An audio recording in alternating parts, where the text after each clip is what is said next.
لیکن خبروں میں بتایا جاتا ہے کہ آپ کی پاکستان کے علاوہ بیرون نہیں، ملک ایک بھی نہیں۔ جائیدادیں ہیں، دبئی اور لندن سمیت، اور ہم لندن میں بیٹھے ہیں۔ کیا آپ کی یہاں لندن میں بھی کوئی جائیداد نہیں؟ میرے بچوں کا صرف ایک ولا آپ ہے، کی اور خاندان کی لندن اور دبئی میں کوئی وہ پراپرٹی وہاں نہیں۔ 17 سال سے کاروبار آپ کر نے رہے ہیں۔ کہا صرف ایک، یہ اعداد و شمار کے مطابق ہاں، سچ یہ ہے؟ بات سچ ہے، وہ بالغ ہیں، 17 سال سے کاروبار کر رہے ہیں، وہ میرے زیر کفالت نہیں۔ نیب نے آپ اور آپ کی فیملی کے اثاثوں کی چھان بین کی۔ مجھے اس میں کوئی اعتراض نہیں، ہر چیز کا جواب ہے۔ عدالت، میرے وکلا وہاں جاتے ہیں اور میں علاج کے لیے یہاں موجود ہوں۔ میرا سروائیکل کا مسئلہ ہے۔ اگر یہ سچ ہے اور آپ کے پاس صرف ایک پراپرٹی ہے اور آپ نے تمام 20 سال کے ٹیکس ریکارڈ اداروں کو دے دیے ہیں، سب کچھ شفاف ہے، تو آپ پاکستان کیوں نہیں جاتے؟ پاکستان جا کر عدالت میں مقدمے کا سامنا کیوں نہیں کرتے؟ دیکھتے ہیں۔ آپ تقریباً 3 سال سے لندن میں ہیں، کیا آپ واقعی بیمار ہیں؟ جی، میں بیمار ہوں۔ کیا آپ کی پاکستان واپسی ممکن نہیں؟ پاکستان میں دیکھیں کیا ہو رہا ہے، انسانی حقوق کہاں ہیں؟ نیب کی حراست میں لوگوں کے ساتھ کیا ہو رہا ہے؟ نیب کی حراست میں درجنوں لوگوں کو مار دیا گیا۔ پاکستان میں کیا ہو انسانی رہا حقوق ہے؟ کی خلاف ورزی ہو آپ رہی کہہ ہے۔ رہے ہیں نیب کی حراست میں لوگوں کو مار دیا گیا؟ نیب کی تحویل میں کئی لوگ مر چکے ہیں، یہ ایک کھلا راز ہے۔ آپ کے پاس تفصیلات ہوں گی، آپ چاہیں تو میں آپ کو تفصیل دے دیتا ہوں۔ آپ دیکھیے، یہ ادارہ مخالفین کے خلاف استعمال ہو رہا ہے۔ جیسا کہ میں نے پہلے کہا، خلاصہ یہی بنتا ہے، میرے اثاثے ظاہر ہیں، اگر میرے ٹیکس گوشوارے موجود ہیں تو ہر چیز کا حساب بھی ہے۔ مسئلہ کچھ اور ہے، نواز شریف سویلین بالادستی کی جنگ لڑ رہے ہیں اور میں ہمیشہ مالی نظم و ضبط کی جنگ لڑتا رہا ہوں۔ نواز شریف بھی طبی بنیادوں پر لندن میں ہیں۔ نیب نے ان سے بدسلوکی کی۔ نیب نے بدسلوکی کی، سچ تو یہ ہے نواز شریف سزا یافتہ مجرم ہیں۔ ان دونوں کیس کے فیصلوں پہ لکھا ہے کہ پروسیکیوشن کوئی کرپشن ثابت نہیں کر سکی۔ میں معذرت چاہتا ہوں، لیکن یہ بات واضح ہے نواز شریف سزا یافتہ مجرم ہیں۔ احتساب عدالت نے نواز شریف کے خلاف ثبوتوں کی روشنی میں انہیں 10 سال کی سزا سنائی، بعد میں کم کر کے 7 سال کر دی، پھر انہیں طبی بنیادوں پر لندن آنے کی اجازت دی گئی، بالکل اسی طرح جیسے آپ کو لندن آنا پڑا۔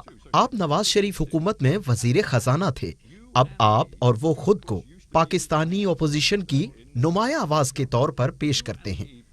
آپ قبل از وقت انتخابات اور عمران خان کی حکومت کا خاتمہ چاہتے ہیں۔ میرا سوال یہ ہے کہ اس کے لیے آپ کے پاس کیا اخلاقی جواز ہے؟ عمران خان حکومت کی ساکھ کیا ہے؟ دنیا گواہ ہے، الیکشن چرایا گیا، یہ دھاندلی زدہ الیکشن تھا۔ یہ صرف ہم نہیں کہہ رہے، 2018 سے پہلے کے جائزے دیکھیں تو اس میں نون لیگ کی کامیابی کی پیش گوئی کی گئی تھی۔ پاکستان کا انسانی حقوق کمیشن کے تجربہ کار کہتے ہیں یہ پاکستان کا بدترین الیکشن تھا۔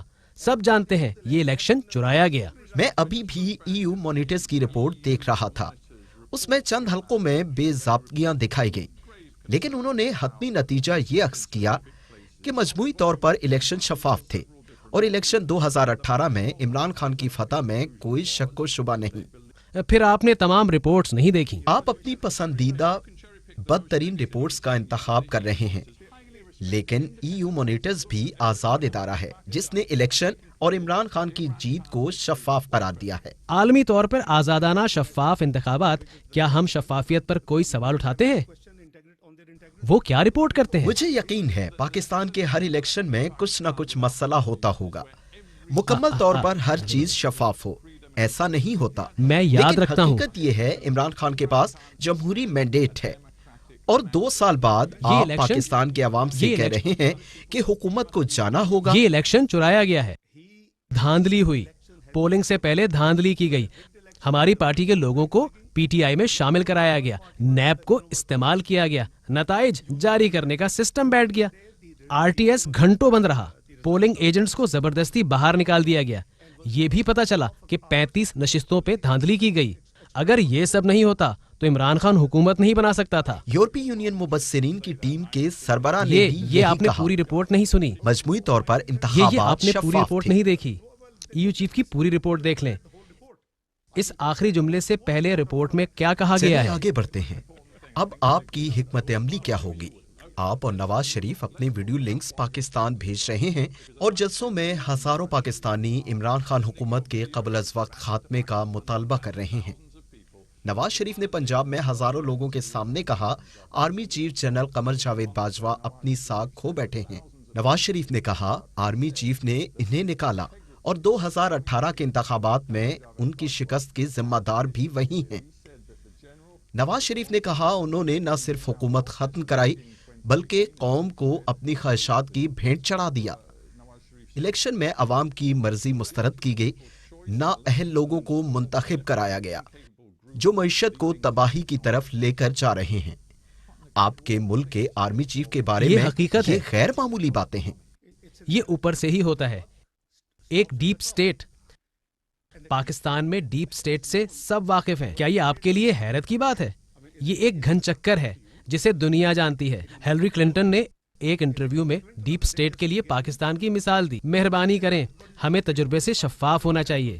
الیکشن چرایا گیا، ڈان لیگ سے شروعات ہوئی۔ نواز شریف جمہوریت اور پارلیمنٹ کی بالادستی کے لیے جد و جہد کر رہے ہیں اور میں مالی نظم و ضبط اور شفافیت کی جد و جہد کرتا رہا ہوں۔ یو کے میں جمہوریت اور جمہوری اقدار کی بالادستی ہے۔ ہم سمجھتے ہیں کہ ہمیں آپ کی حمایت حاصل ہوگی۔ آپ یہ کہہ رہے ہیں کہ پاکستان میں فوج جمہوری عمل کو تہ و بالا کر رہی ہے۔ یہ عالمی رپورٹس ہیں۔ آپ یہ کہہ رہے ہیں پاکستان کے لوگ یہ انٹرویو دیکھ رہے ہوں گے اور آپ اپنے ملک کی فوج کی مذمت کر رہے ہیں۔ فوج نہیں، میرے خیال میں ہمیں افراد کی بات کرنی چاہیے۔ ہم پوری فوج سے متعلق یہ نہیں کہہ رہے۔ فرق واضح کرنے دیں۔ خواہشات کی فہرست ہے، مختلف لوگوں کی ذاتی ترجیحات ہیں جنہوں نے ملک میں ماشاء اللہ لگایا۔ آرمی چیف سپہ سالار ہیں۔ آپ اور نواز شریف کا کہنا کہ وہ جمہوری عمل کو کمزور کر رہے ہیں، کیا آپ یہی کہہ رہے ہیں؟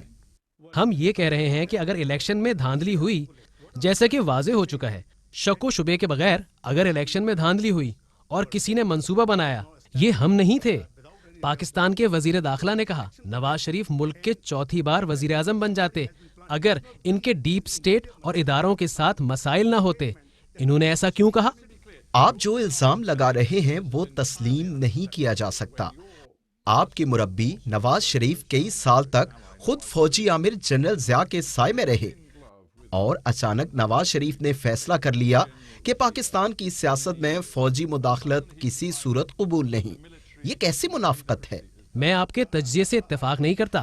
یہ ایک ارتقائی مرحلہ ہے۔ ارتقائی مرحلہ؟ جب نواز شریف اقتدار میں تھے سب اچھا تھا، اب وہ حکومت میں نہیں، وہ ان کا ساتھ کیوں نہیں دے رہے؟ ایسا نہیں، وہ 3 بار وزیر اعظم رہ چکے ہیں۔ عمران خان کے وزیر داخلہ نے دنیا کو بتایا نواز شریف چوتھی بار وزیر اعظم بن جاتے اگر ان کے اسٹیبلشمنٹ کے ساتھ مسائل نہ ہوتے۔ عمران خان کی پاکستان میں اب شاید مقبولیت میں کمی آ گئی ہوگی، لیکن جب انہوں نے نواز شریف کی باتیں سنی تو عمران خان نے کہا نواز شریف کو آرمی چیف پر انگلی اٹھانے کی جرت کیسے ہوئی؟ نواز شریف نے جنرل کو پاکستان کے حالات کا ذمہ دار کیسے قرار دیا؟ نواز شریف کئی سال ایک فوجی عامر کے بوٹ پالش کرتے رہے۔ یہ جو عمران خان نے کہا اس پر انہیں عوام کی حمایت حاصل ہوگی جب وہ آپ کی منافقت دیکھیں گے۔ میرا خیال ہے آپ نے عمران خان کی 21 ویڈیو کلپس نہیں دیکھی جس میں انہوں نے فوج اور آرمی چیف اور انٹیلیجنس سروسز سے متعلق باتیں کی۔ عمران خان نے گزشتہ سال امریکہ میں کہا اسامہ بن لادن کی ISI نے مدد کی اور بھی بہت کچھ کہا۔ عمران خان جب حکومت میں نہیں تھے تو انہوں نے 21 بار فوج کے بارے میں مختلف بیانات دیے۔ وہ طالبان خان کے نام سے مشہور ہیں۔ کیا آپ عمران خان اور ہماری کارکردگی پہ بحث کرنا چاہتے ہیں؟ کیا ہم یہاں اس لیے بیٹھے ہیں کہ کمزور جمہوریت ہے یا جزوی جمہوریت، جزوی آمریت پر بات کریں؟ پی ڈی ایم میں شامل جماعتیں قبل از وقت انتخابات کا مطالبہ کر رہی ہیں۔ عمران خان حکومت گرانا چاہتی ہیں، لیکن کئی لوگ نواز شریف کے بیانیے سے پیچھے ہٹ گئے۔ بلاول بھٹو نے بھی کہا نواز شریف کو آرمی چیف سے متعلق باتیں نہیں کرنا چاہیے تھیں۔ بلاول نے نواز شریف کے بیان پر افسوس کا اظہار کیا۔ نواز شریف کی بیٹی مریم نواز نے بھی تفصیل سے وضاحت دینے کی کوشش کی کہ وہ فوج کے خلاف نہیں۔ لگتا ہے نواز شریف حد سے تجاوز کر گئے۔ یہاں کنفیوژن ہے۔ نواز شریف وزیر اعظم ہو نہ ہو، وہ فوج مخالف نہیں۔ انہوں نے چند افراد پر الزام لگائے۔ جیسا میں نے پہلے کہا شروعات اوپر سے ہوتی ہے۔ ڈان لیکس کے بارے میں آپ جانتے ہوں گے۔ FATF کا معاملہ ہوا، پاکستان گرے لسٹ میں گیا. ہم نے پاکستان کو FATF سے باہر نکالا. یہ درست ہے؟ اگر نواز شریف حلف کے خلاف جانے والی بعض مداخلت کی نشاندہی کرتے ہیں اور یہ پاکستان کے آئین میں ہو تو میں اس میں کیا خرابی؟ چلیں سیاست اور عوام کے لیے آپ کے پیغام کی بات کرتے ہیں. پاکستانی عوام مشکل میں ہے. کھانے پینے کی چیزوں کی قیمتوں میں اضافہ ہو رہا ہے. پاکستان میں کورونا کی دوسری لہر شدید ہو رہی ہے جس کی وجہ سے معاشی مشکلات بڑھ رہی ہیں.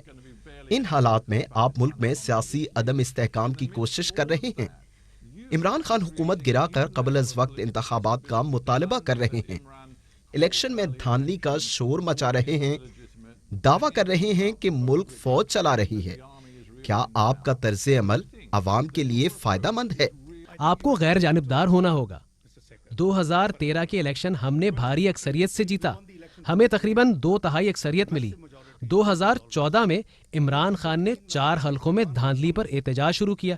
کسی نے اس کے خلاف بات نہیں کی. آپ 6 سال پرانی بات کر رہے ہیں. عمران خان نے آپ کی حکومت کے لیے سیاسی عدم ہمارے دلوں میں استحکام پیدا عوام کا کیا. درد ہے پاکستان میں اور اسی مہنگائی لیے بڑھ ہم رہی آگے ہے. بڑھ رہے ہیں. آج پاکستان کے عوام کا بڑا مسئلہ ہے سیاسی عدم استحکام, جیو پولیٹیکل عدم استحکام, اور عوام حیران ہیں. اور نواز شریف لندن میں بیٹھ کر اپنے دل میں ان کا درد رکھتے ہیں. ہمارے دلوں میں عوام کا درد ہے اور اسی لیے ہم آگے بڑھ رہے ہیں. افراط شر کی شرح کم تھی, شرح سود کم تھا. جنوبی ایشیا میں سٹاک مارکیٹ کی کارکردگی بہترین تھی. کرنسی مستحکم تھی. GDP کی شرح 11 سال کی بلند ترین سطح پر 5.8% تھی. مغربی ادارے ہماری کارکردگی کی تعریف کر رہے تھے. 2016 میں پرائس واٹر کوپرز کی پیشگوئی تھی کہ 2030 میں پاکستان G20 کی صف میں کھڑا ہو جائے گا اور ہم اس سے پہلے کی کوشش کر رہے تھے. ہمیں یقین تھا. ہم نے ملک سے لوڈ شیڈنگ ختم کر دی تھی. ہم نے انتہا پسندی اور دہشت گردی ختم کر دی تھی. معاشی اشاریے بہتر ہو چکے تھے. میں آپ کی معاشی کارکردگی کو خراب نہیں کہہ رہا. یہ کسی حد تک سچ ہے. میں آپ سے ایک سادہ سوال کا جواب چاہتا ہوں. پاکستان آج جہاں کھڑا ہے, عمران کے پاس 5 سال کا مینڈیٹ ہے. انہوں نے الیکشن میں فتح حاصل کی. آپ اگلے الیکشن تک انتظار کر سکتے ہیں. آپ واپس پاکستان جا سکتے ہیں. لیکن آپ ابھی تک لندن میں ہیں. آپ آئندہ الیکشن لڑ سکتے ہیں, یا آپ لندن میں بیٹھ کر عمران خان کی حکومت کمزور کرنے کی کوشش کر سکتے ہیں.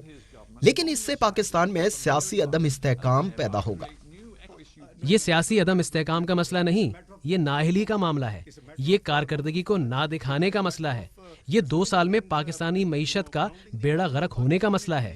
1952 کے بعد پاکستان میں پہلی بار GDP کی شرح منفی ہو گئی.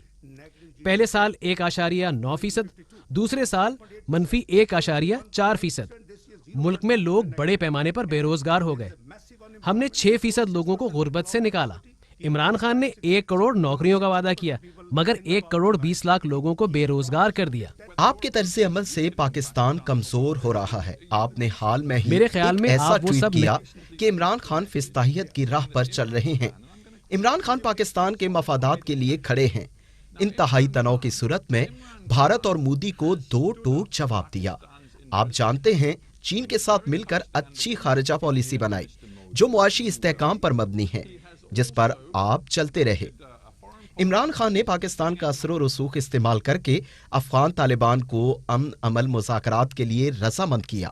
آپ کیسے کہہ سکتے ہیں یہ پالیسیاں فضتائی ہیں؟ میرے خیال میں آپ وہ سب نہیں جانتے ہیں یا آپ کو جاننے کا موقع نہیں ملا. وہ پاکستان میں کس طرح کی فضتائیت کر رہا ہے. کیا آپ اس بات پر قائم ہیں؟ جی بالکل, وہ فضتائیت کے راہ پر چل رہے ہیں. آپ کورونا وبا کے باوجود پاکستان میں ہزاروں لاکھوں افراد کو سڑکوں پر لانا چاہتے ہیں. آپ عمران خان حکومت گرا کر جلد انتخابات چاہتے ہیں. آپ اپنے ارادے میں تاحال کامیاب نہیں ہو سکے. آپ کا اگلا قدم کیا ہوگا؟ آپ نہیں جانتے عمران خان اس عرصے میں کیا کرتے رہے. PDM کے جلسے 16 اکتوبر سے شروع ہوئے. ان 6 ہفتوں میں حکومت نے بھی بڑے جلسے کیے. آپ کا اگلا قدم کیا ہوگا؟ پاکستان میں جمہوریت کی بالادستی ہمارا اولین ہدف ہے. آزادانہ اور شفاف الیکشن پاکستان میں جمہوریت کی بالادستی چاہتے اور ہیں. قانون کی حکمرانی؟ جی, قانون کی حکمرانی. آپ پاکستان میں قانون کی حکمرانی کا سامنا کریں گے؟ جی ہاں, میں کروں گا. پاکستان میں تمام اداروں کو اپنی آئینی حدود میں رہ کر کام کرنا ہوگا. ہم اس پر بہت خوش ہوں گے۔